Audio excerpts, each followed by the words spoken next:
These are notes from what you did yesterday. I'm going to make a quick video to try and explain it. I'm going to try and make videos from now on. No guarantees, but I'm hoping that this helps. So, like polynomials, it is possible to analyze the values of rational functions at extremely large and extremely small values of x. This is called the end behavior of the rational function and is denoted using the notation lim x approaches infinity of f of x and lim as x approaches negative infinity of f of x. This lim is a calculus notation, but we're using it this year so that when you see it next year, it's consistent and you're familiar with it. This means as x grows without bound, which means we'll be looking at the graph to the right. And this means as x decreases without bound, meaning we will be looking to the left. Unlike non-constant polynomials, though, the end behavior of rational functions is not always infinity or negative infinity. But, like non-constant polynomials, in order to determine the end behavior of a rational function, we use an argument involving the rate of growth of each term in the function and negligibility. So for polynomials, we only had to look at the coefficient of the largest power, like 6x to the fifth plus 3x squared minus 1, because x to the fifth gets so much larger than x squared does, and much, much faster, this almost becomes negligible.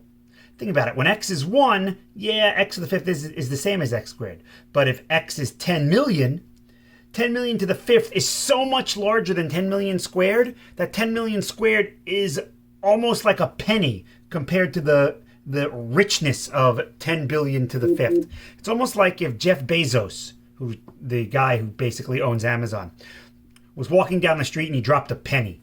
He's not going to pick up the penny. He's worth hundreds of billions of dollars. Same thing here. This eventually is worth so much more than this by comparison that this is almost worthless. It's almost zero. So here's the game here. To determine end behavior, what we do is we're going to look at each term. The problem is that we don't really have a nice way of examining it. So what we're going to do is we're going to do a little trick. We're going to multiply the numerator and denominator by 1 over the largest power in the denominator. The largest power in the denominator is 4, so we're going to multiply numerator and denominator by 1 over x to the fourth. Now, first of all, note that this expression is equal to 1, except when x is 0. When x is 0, this is undefined and I can't do it. But I'm looking for end behavior. I'm looking for when x grows really large or when x is really negative, which means I don't care about when x is 0. I'm so far to the right or to the left of 0 that this will not be 0 in my consideration. So the point is, by doing this, I can compare how quickly each term grows to the growth of the largest power term. What this does is it sets up a whole bunch of ratios. So when I do this, 5x to the fourth over x to the fourth is 5. This becomes 3x squared. This is 8 over x cubed. This is 1 over x to the fourth. This is 1 minus 7 over x plus 2 over x squared minus 12 over x cubed plus 1 over x to the fourth. So these functions right now are equal except when x is 0. And again, I don't really care about 0. So now let's look at what happens as x goes to infinity of this function. So as x goes to infinity of this function, something very interesting happens. Well, as x gets really, really, really, really big, this number, this x to the fourth, gets really, really, really, really gigantic. And 1 over that is really, really tiny. Think about what happens to a fraction if the numerator is 1 and the denominator gets bigger. 1, 1/2, 1/3, 1/4, 1/5, 1/10, 1/20th, 1/30th, 1/50th, 1 over 100, 1,000th, 1/10,000th, 100,000th, 1,000,000th, 1,000,000,000th, 1,000,000,000,000th. This is getting much, much smaller and is actually approaching 0. In fact, it's approaching 0 even much faster than I said because we're taking the numbers as they get larger, multiplying them by themselves 4 times, and then doing 1 divided by that. So this is going to 0 really quickly. So is this, and so is this. So is this, so is this, so is this, so is this. So as x gets really, really large, all of those terms wind up just acting like 0. They're so negligible, just like the penny when you compare it to Jeff Bezos' tens of billions of dollars, that they become almost worthless. And it doesn't matter if I add or subtract it because it's still a 0. So in the end, as x gets really, really, really, really large, this whole thing approaches 5. And the same argument can be made as x gets really, really negative. As x decreases without bound, the same thing happens, except this is going to be negative. So the idea of this going to 0 is the same, just the signs change depending upon what we're doing. So if x is really negative and I square it, that would still be positive. If x is really negative and I cube it, that would be negative, so this would become a positive. This would stay a positive 1. But notice it doesn't matter. Here this is a negative, so I'm going to add it because I'm subtracting a negative. But it doesn't matter because it's still 0. So in the end, both of these just become 5. The end behavior of both of these is 5. The same idea can be used here. If I multiply this by 1 over the highest power of the denominator, I get a function that just has a single constant in the numerator and denominator, and everything else are these little rational functions that have a constant in the numerator, which means the denominators of each of these is going to get really large. So the whole fraction of each of these is just going to act like it's 0. So as x gets really, really, really, really large, all these guys wind up going to 0. And I just wind up with 9/3 or 3. And as x gets really, really, really, really negative, the same exact thing happens. Just some of the signs will be different, but still, adding and subtracting 0 is the same. It just goes to 3. So the question is, why the largest power in the denominator? Well, I want to see what's growing the fastest. So you can say, well, then why not the largest power in the numerator? Well, we're going to get to that when we get to this problem right here, because this one, there's a problem. And what winds up happening is we wind up having to deal with division by 0. So it's just a lot easier instead to go, okay. Sorry about that. It was a little off center. So here, same game. Largest power in the denominator.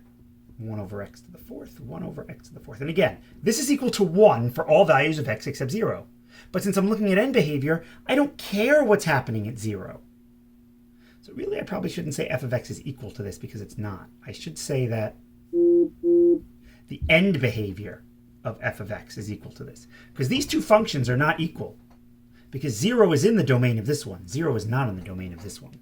So I need to be careful with that. So instead, let's just say, boom, that this is equal to the end behavior.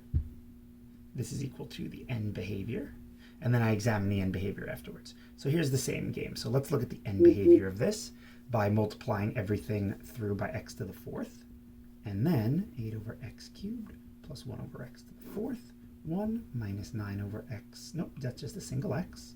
Plus 7 over x squared minus 1 over x cubed plus 13 over x to the 4th. And the end behavior here, well, everything in the numerator goes to 0. So the entire numerator, 0, 0, 0, will just be 0. The entire denominator goes to 0 except for the constant. That's 1. So the end behavior is 0. And by the same argument, the end behavior to the left will be 0. Now you might have noticed something. The highest power in this first problem was 4, and the coefficients were 5 and 1. Well, 5 over 1 is 5. Here, the highest power is 3, and we look at the coefficients of the highest power of each. That's 9 over 3. Well, 9 over 3 is 3. What about here? Well, I could do a 0x to the 4th up here. And then the coefficients of the highest power are 0 and 1. And 0 over 1 is just 0. So we could try and do the same thing over here, but a problem arises. If I put a 0x to the 4th here, and I try this little trick of just looking at the coefficients of the highest powers, I wind up with 30 over 0. And that's a problem because that is undefined. So instead, let's examine what happens as x goes to infinity, as x gets really large, for this function. So once again, I'll multiply by the highest power in the denominator. And the reason I don't do the numerator, if I divided everything by x to the 4th, here I would have 30 plus 5 over x cubed minus 9 over x to the 4th. The numerator would go to 30, but the denominator, and I'm sure you see the problem, would go to, well, that's no good. If I did everything by x to the 4th, the denominator would go to 0. I have 30 over 0, and I can't do 30 over 0. That doesn't work. So to ensure we're not dividing by 0 after we make this computation, we make sure to simply do it the highest power in the denominator. That way, since the highest power in the denominator always will have a non-zero coefficient, I'm ensured that I will never be dividing by 0. So when I do this, and I look at the end behavior here, well, the numerator now is 30x squared plus 5 over x minus 9 over x squared over 6 plus 91 over x plus 29 over x squared. So what's happening here? Well, this goes to 0, this goes to 0, this goes to 0, this goes to 0, this goes to 6. But what's happening here? This is going to infinity. Or negative infinity.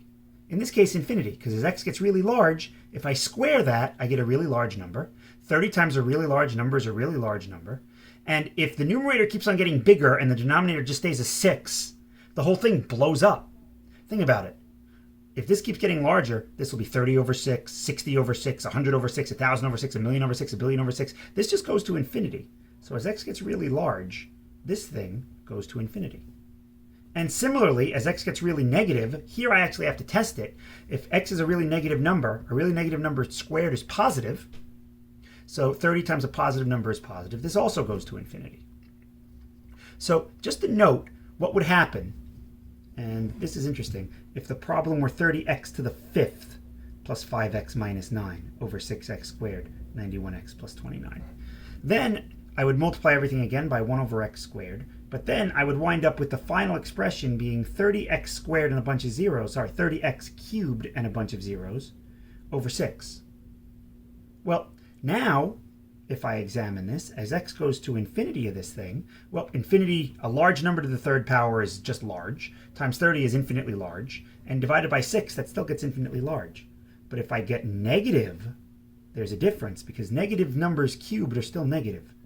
So note that when it comes to the fact that the function is not representable because of this 0 in the denominator, so I have to actually go through this, and I still wind up with x's in the numerator. I still have to test to make sure, okay, is this thing going to infinity or negative infinity? I mean, it makes sense when you think about it. I have an x to the 4th. I have a quartic in the numerator, and I have a quadratic in the denominator. The quartic is going to grow much, much faster than the quadratic. I mean, this is x to the 4th. That's growing a lot faster than x squared. So it only makes sense that this thing is either going to blow up to infinity or blow down to negative infinity.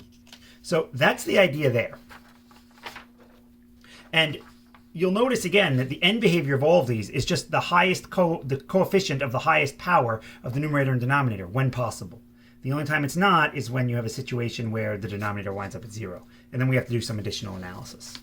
So a rational function has a horizontal asymptote y equals k if the end behavior to the right is equal to k or the end behavior to the left is equal to k. So in this case, I need to find the end behavior. So really what I'm asking is, what is the end behavior as x gets infinitely large of this thing? Well, once again, I would do this little computation.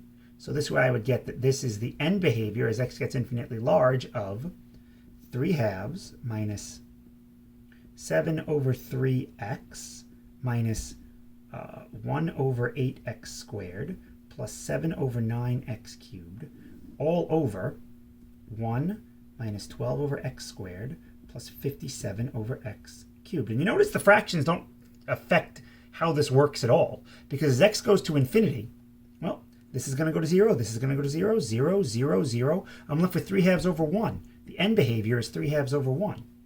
And similarly, if I looked at the end behavior to the left, this is also going to be 3/2 over 1, or just 3/2. So the horizontal asymptote here is just going to be y equals 3/2. And the really cool thing about rational functions is that for rational functions, the horizontal asymptote will be the same to the left and to the right. And that's true for all rational functions. Not piecewise functions, but rational functions.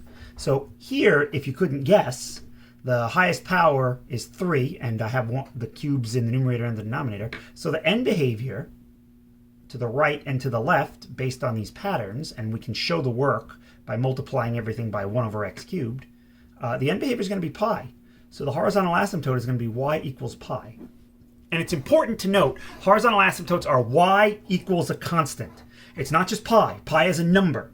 We need a line, y equals. So if you say the horizontal asymptote is pi, you are not correct, because pi is not a line. Oblique asymptotes are a little trickier. A rational function has an oblique asymptote if the degree of the numerator is exactly 1 higher than the degree of the denominator. And then in order to find it, we transform the rational expression by doing division. And what the division does is it lets us write the rational expression or the rational function in an equivalent manner so we can do some analysis. So some examples. So here I have a squared in the numerator and a linear in the denominator. 2 is exactly 1 higher than 1. So the numerator is exactly 1 degree higher than 1. So now I've got to do some long division. In this case, I could have done synthetic division, but normally you can't, as you can see, because normally you won't be dividing by something linear. It just so happens that in this example, it's linear. So when we do the division, we wind up with x squared minus 36x, subtract 36x minus 25. Let's see, this is plus 36. This would be 36x. And then 36 times 36, let's see. Get out my handy dandy calculator. Let's see. 36 times 36. And Google says that that is equal to 1296. I'm sorry, 36 times 25. Ooh. No, 36 times 36, I was right, is 1296. And then we are subtracting that. And 1296 minus 25 is 1271. But the denominator really doesn't matter. So g of x is equal to x plus 36 plus 1271 over x minus 36. And then you're going to say, well, how does this help us find the oblique asymptote? What does this do? Well, we're going to do some analysis here, similar to what we did up here. What happens to this expression as x gets really, really, really, really big? As x gets really, really, really, really big, well, even if I'm subtracting 36, the denominator is still getting humongous. It's getting ginormous. It's going to a million, a billion, a trillion, and so on. But the numerator is staying the same as a constant. And a constant divided by a gigantic number is just 0. So as x gets really large, this becomes negligible. We don't have to worry about it.